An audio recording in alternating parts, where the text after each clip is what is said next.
opposition.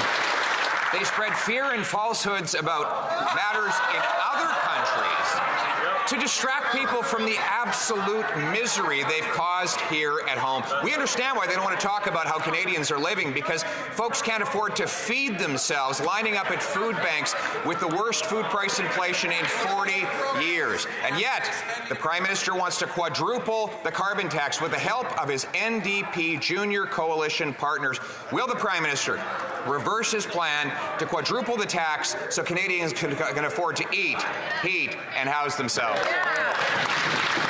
The Honourable Minister for Housing, Infrastructure and Communities. Mr. Speaker, it's interesting to see the opposition leader run from uncomfortable questions that are being put to him on the floor of the House of Commons. Let's look at some of the voting record that they demonstrated last week when it comes to saving people money on reducing the cost of housing. He's made clear his personal position is the government has no business investing in housing.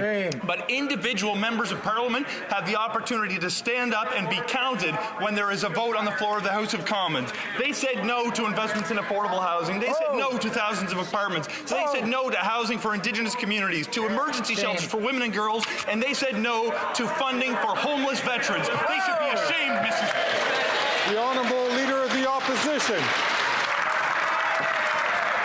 We said no to doubling housing costs. They doubled housing costs. Mr. Speaker, they doubled housing costs. That's the reality. All the slogans that member wants to spit out aren't worth a hill of beans when all they've done is double housing costs. Just like they said the carbon tax would help the environment, now we know Canada has fallen 4 places to 62nd out of 67 countries in the world. Shameful. After they've tried to impose this carbon tax. Instead of quadrupling a tax that has failed, why won't they axe the tax and invest in technology instead?